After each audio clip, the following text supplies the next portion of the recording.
Howdy, folks, it's Doodly Squatch. Got a doodle for you and some stories. So let's get going. Alright, so today's drawing began as just kind of a silly sketch. Didn't really know what to do. Going for the classic, just proportions of the head. Here we go. But eventually I found what I wanted to do with it. And it's kind of like a tribute to, a number of things that have inspired me, but... Oh, yeah, soda. But the idea for this particular image comes from a series of comics that I read called Colder. And Colder was an interesting one. Without going too deep into it, there is a entity in the comic. His name is Nimblejack, and he is like a psychic vampire almost. He exists on this plane of insanity, so like madness. It's a place that only people that are like truly insane can see and access. And so he's kind of like this like avatar in this place. But his thing is he consumes insanity.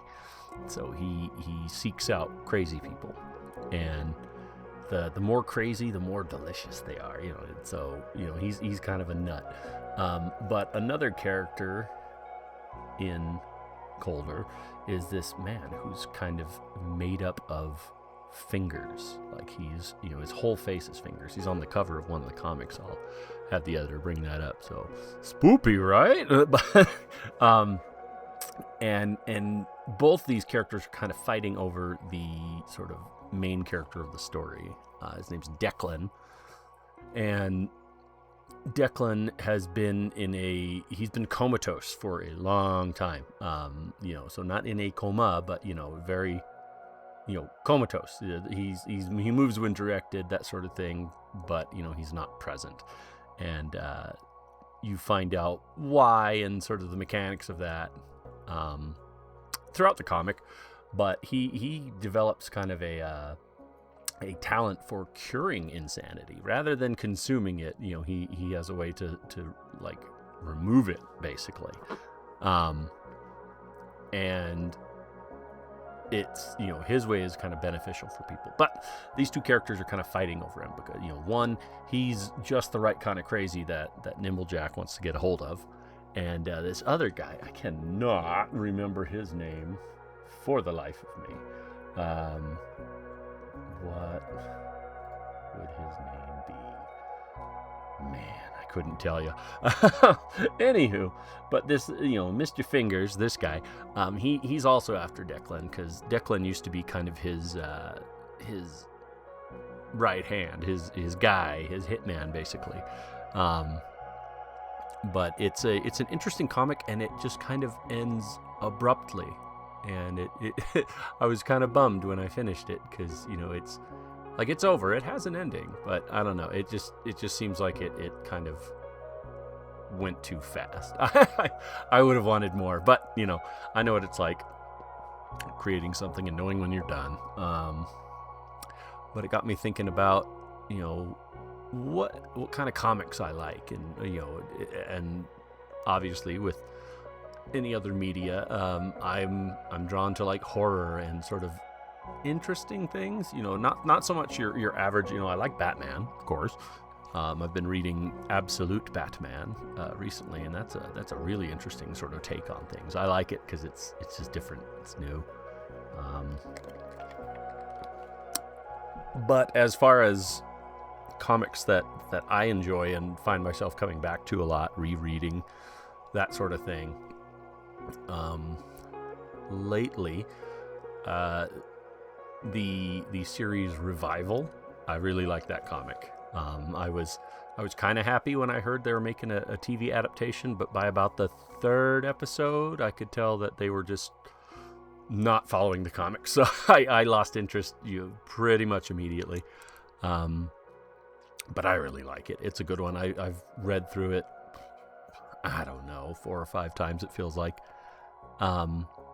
around the same time as reading that, I got into the comic Chew, like chew your food, and that one's really fun. I have one of the like large collections of it, but I don't have the whole series. There's a lot, but it follows FDA agent Anthony Chew, who can, when he eats something, he experiences the sort of memories and lifetime of the thing he eats. So when he eats animals, it's like, oh, I remember being a cow and getting slaughtered and it was awful. Or if he eats a fruit, it's like, hey, I came from a tree and I remember a guy taking a dump on me one time, or that sort of stuff. So he's not keen on eating many things, but the overall story is just bananas. I love it. It's got all these food related superpowers, and chicken is illegal, and the FDA is like this massive like government entity that has agents and all that, and just the art style is really fun. It also it introduces one of my favorite little creations from it. They're called chogs. So they're these like chicken frog hybrids that some people try breeding to sort of circumvent chicken being illegal by breeding these frogs that taste such like chicken. But the illustration of them, I just love them. Chogs are so cute. I'm sad I got into the comic so late in the game to where I never could purchase these vinyl chogs that they released around that time. So my goal one of these days is to sit down and make one, just out of some clay or something like that. Let us think. So another sort of series of comics that I've enjoyed, or I guess like a subgenre. I like when they sort of go against the superhero tropes. Think like The Boys or what's it called, Powers. That's that sort of thing. But the one that I there's a couple that I like, but one that's really fun is Planetary.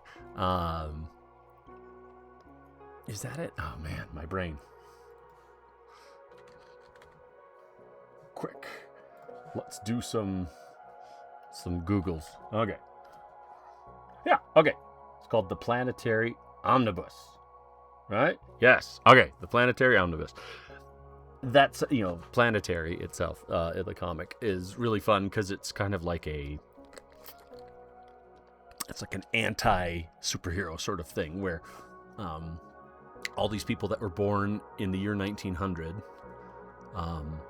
all seem to be, they age slowly.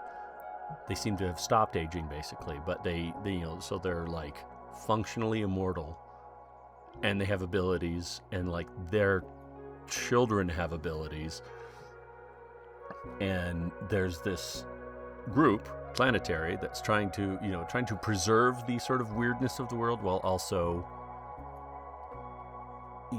digging it up, because someone is actively covering it up. And the sort of analog for those that are covering up, think like the Fantastic Four but evil. And that's really fun. There's they go through a bunch. There's basically like analogs or parallels to like all the major superheroes, I would say. So it's kind of interesting to see where those are looked at through a different lens. And then speaking of like heroes, the comic I really enjoyed was called Rising Stars. It was written by J. Michael Straczynski. Here comes a burp. My bad, folks. But in that comic, there was a generation of children that were born during a solar flare that all have powers. And, so every child that was conceived during that moment were later born with powers. So it's an interesting time window, but it made for a lot of people. And these gifted kids, once they were discovered, the government's like, oh gosh, we need to study this, figure this out, and obviously implement some kind of control, that sort of thing. So they basically made like a summer camp style thing for these superheroes, or these kids with powers. And not all of them become superheroes. Some of them, decide to basically just live, mundane lives, albeit they live on the property of the summer camp. Because you basically, they have to like be registered basically. But it's not like super oppressive, that sort of thing. But the comic starts with one of the heroes, one of these kids being murdered, and they're like, I didn't know these people could be killed. And so investigating that, figuring that out. And so after reading this comic, when the show Heroes came out, I was really interested because it had a lot of parallels. There was like an eclipse and that sort of thing, but just people with powers in a normal, established superhero setting. And I enjoyed the show just fine, but the comic's quite good. I really like it. The idea is presented later on in the comic that all of these kids basically share the same sort of like force that gave them their powers. So when one of them dies, that force gets redistributed. So it's got kind of a Highlander or Jet Li's the One sort of thing going on, to where the less of these people that there are, the more powerful those that remain become. So like there's a scene in the comics where they're getting hunted down, like a lot of them, and they start taking fire and people are dying, but as the people are dying, their powers are ramping up and suddenly everyone becomes bulletproof. And it's pretty nuts. But that's all the time I have today. Appreciate you guys joining in. I might do another one about comics. I'm having fun chatting about these. You guys got anything to ask or bring up or anything? Drop down into the basement, go to the comment section, and actually leave a comment, huh? Anywho, appreciate you guys. We'll see you next time. Bye-bye.